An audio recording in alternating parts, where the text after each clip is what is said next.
बड़ी बढ़िया गीत है स्वर्गीय रामदेव गुरु जी प्रेत छमानी के आले में बड़ा मच्छल के गीत या के गा में गाय के छल गईलन तो तू लोग कब जाब नंबर लगल है। अरे भाई नहीं कैसे बा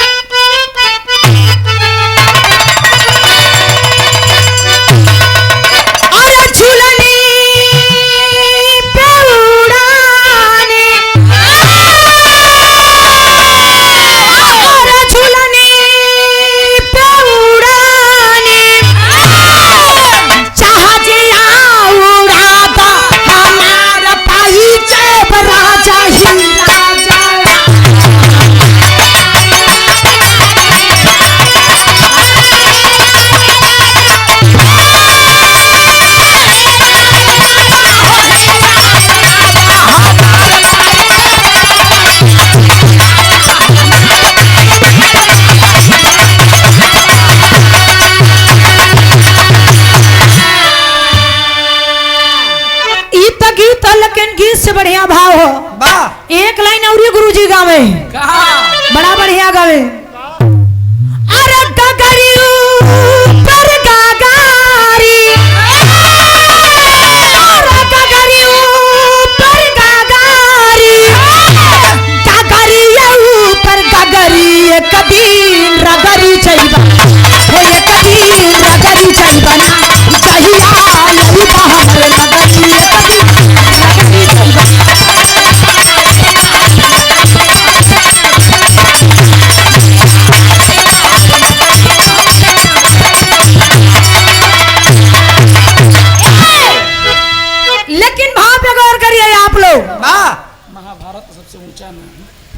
महाभारत में सबसे ऊंचा स्थान के मिलल दानी करण के सबसे ऊंचा स्थान मिलल और सबसे ऊंची विचार भी रहल उनकर उनके विचार के सब देवी देवता भी हार गए ना। लेकिन हव का इनकर थोड़ा सा ज्यादा ना बताई इनकर तो गाथा गावे में पूरा समय बीत जाई लेकिन थोड़ा सा कुछ गा के बतानी आप लोगन के बीच में ऐसे उपलक्ष्य के गीत होए के चाहिए।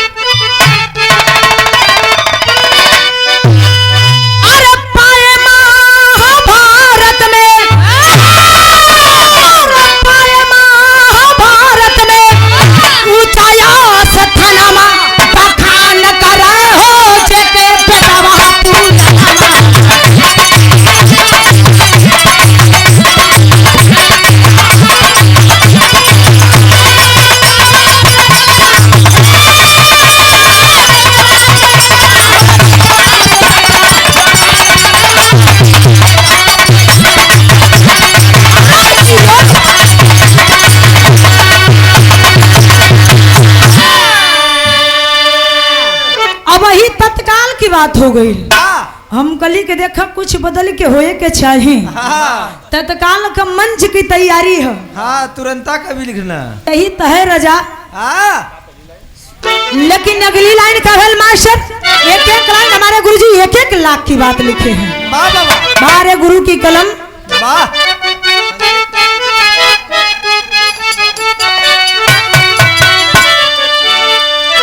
माता कुंती रहली ध्यान दी है आप लोग माता कुंती रहली सूर्य देव के पुजारी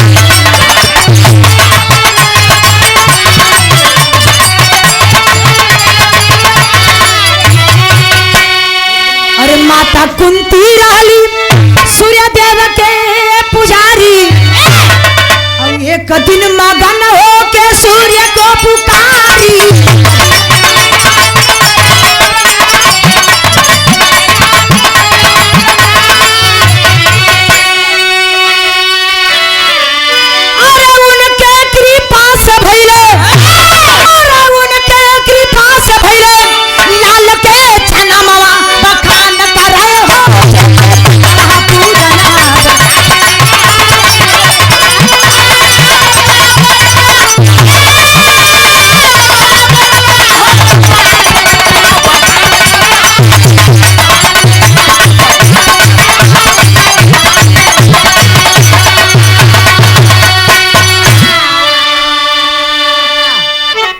पे गौर करिए आप लोग, एक एक बात पे एक एक सवाल, एक एक बात है, एक एक लाख की बात है। बार है गुरु की कलम, क्या बात है? जहां न पहुंचे रब वहां पहुंचे कब।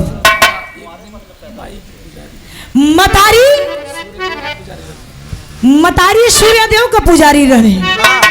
एक दिन बड़ा मगन भैलिन और सूर्य के बोला लेलिन। और जब सूर्य के बोला लेलिन, ये पूजा पाठ में जब बोला लेलिन तो सोचल सूर्य भगवान कलन के सुना हमके काहे बोले बोलौले बाड़ू, का जरूरत बा बतावा। हाँ बोला का चाहिए?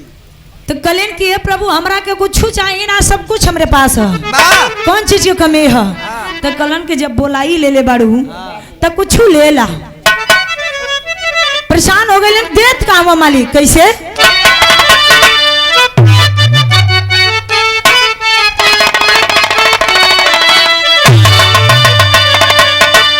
कुंवारे में भइले जब पुत्र के जन्म,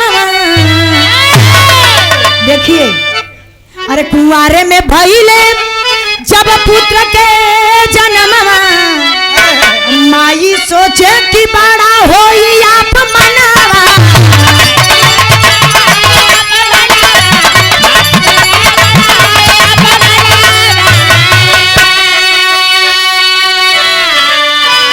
अरे पानी में बहाई दहली, पानी में बहाई दहली, पानी दरमियानमा बखान कर हो जेकर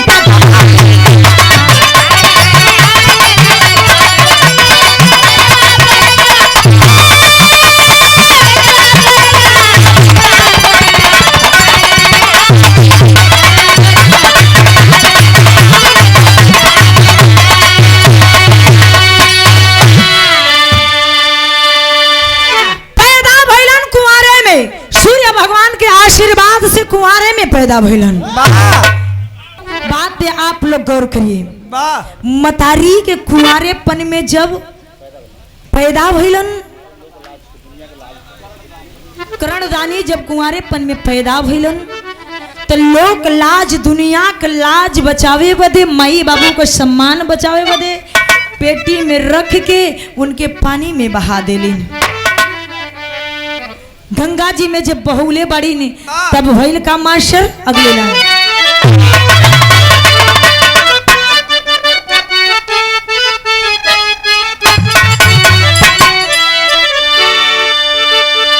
महाभारत में हड़कम मचवले। महाभारत जब महाभारत की लड़ाई होत रहती, महाभारत में हड़कम मचा दिलन एकदम। ये क्यों जानी न पौलस की कहां से इलन के हमोई, ये क्यों के समझ में ना आवत हो। अच्छा कौरव के साथ में रहते छौनी समय जब महाभारत में अइलन तो एकदम भूचाल मचा दिलन। महाभारत में हड़कम मचवले, अब बड़े बड़े वीरावन के छक्का छोड़वाले।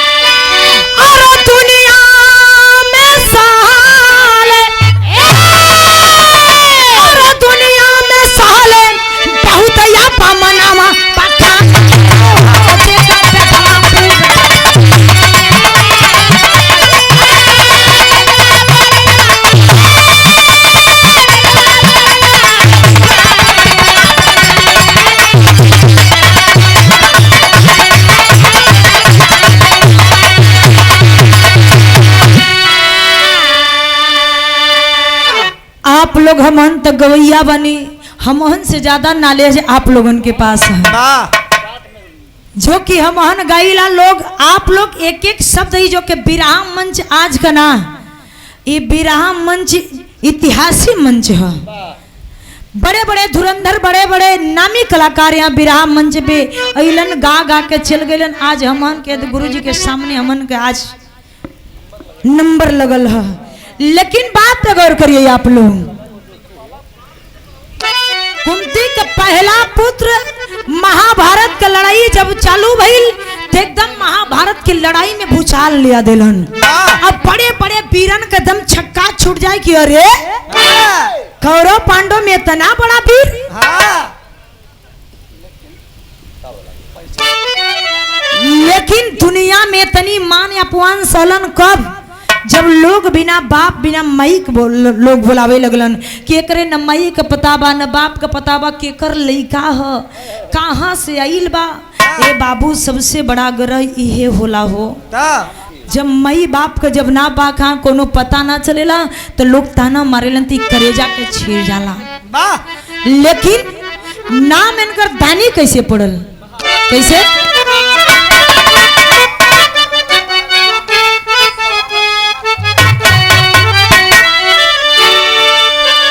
सवा मन सोना कर रोज दान हो,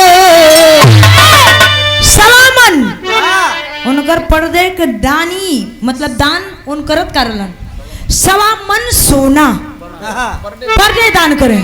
अरे सवा मन सोना कर पर्दे दान हो, लेवे के परीक्षा स्वयं चाले भगवान हो।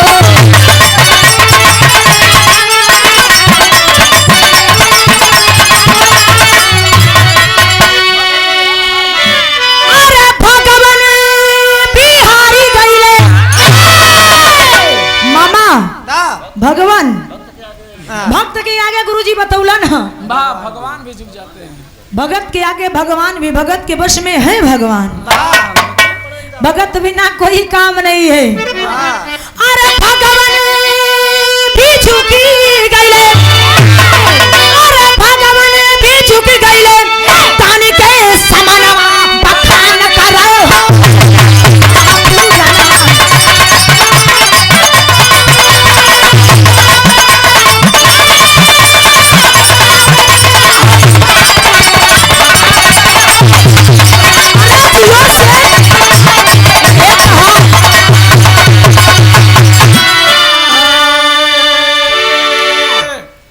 भगत के समनवा भगवान भी हार गइलन।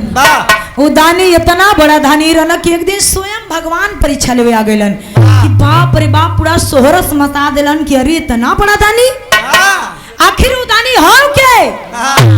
स्वयं भगवान परीक्षा लेवे आ गइलन। अब परीक्षा में भगवान हार गइलन, भक्त जीत गइलन। बारे करम करणदानी, यही तो नाम अमर, वही से इनका करणदानी नाम अमर हो गए। लेकिन आखिरी लाइन मास्टर,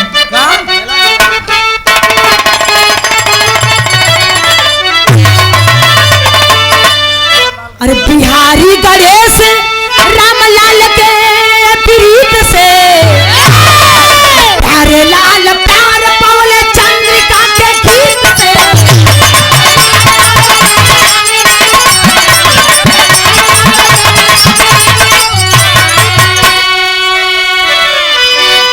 अरे हरिश्चंद्र कविता गवले, इनकर गाथा गवले ना हो रही। हाँ पैसा लेला।